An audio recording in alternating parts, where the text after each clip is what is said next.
जय श्री कृष्णा। मैं हूं पंडित सुनील भारद्वाज, ज्योतिष, वैद और वास्तु विशेषज्ञ। बात करेंगे सूर्य ग्रहण। संवत का जो अंतिम सूर्य ग्रहण है, यानी 29 तारीख को जो पड़ रहा है, ये सूर्य ग्रहण भयभीत तो करा रहा है, मगर इससे भयभीत नहीं होना, क्योंकि ये भारत में तो दृश्य नहीं है। जबकि गोचर की स्थिति की बात कर लेते हैं, सूर्य, चंद्रमा, बुध, शुक्र और राहु की युति बनी हुई है मीन राशि के अंदर।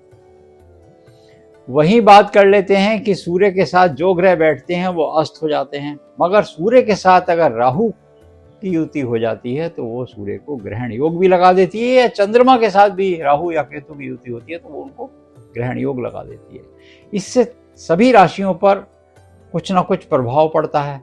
कभी कभी उनकी मानसिकता पे, कभी कभी उनकी सेहत पे, कभी कभी उनके कार्यक्रम पे, कभी दिन की चर्या पे उनके प्रभाव पड़ता है। ये प्रभाव कहीं ना कहीं उनके जीवन में उनको कष्ट भी दे देता है कुछ समय के बाद।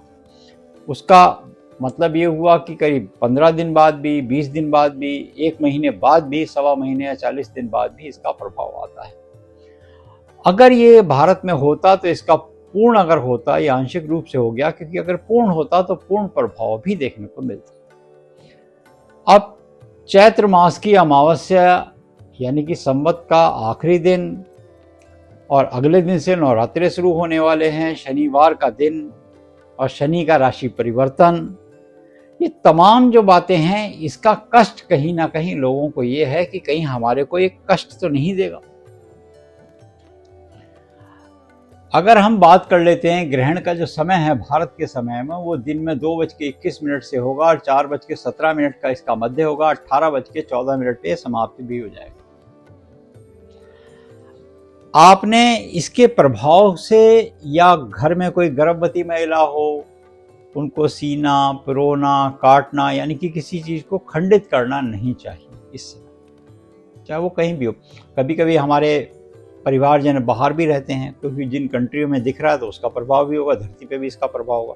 तो ये विशेष रूप से जो गर्भवती महिला है उनको ये काम नहीं करना, काटना, पिरोना, सीना, ये सब काम नहीं करना चाहिए, बल्कि इस समय उनको भगवान का ध्यान करना चाहिए, नारायण का स्मरण करना चाहिए, मंत्रों का उच्चारण करना चाहिए, बैठ के भागवत पढ़नी चाहिए, देवी भागवत पढ़नी। नवरात्रे हैं तो देवी भागवत पढ़िए, नवरात्रे आने वाले हैं अगले दिन से।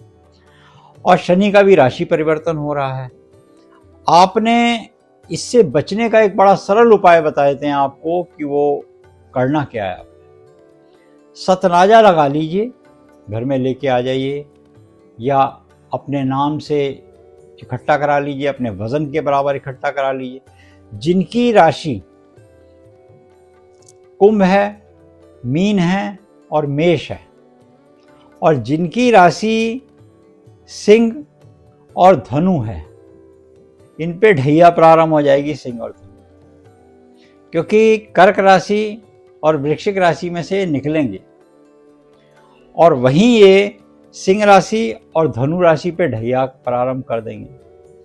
और आपकी मेष राशि पर भी 7.5 का प्रभाव प्रारंभ हो जाएगा। कि राशि परिवर्तन कर लेंगे शनि, अपनी मूल त्रिकोण राशि से कुंभ से मीन में आ जाएंगे। तो ये जो समय है, इस समय में आपने भयभीत नहीं होना, बल्कि इस समय ग्रहण के समय दान देना है।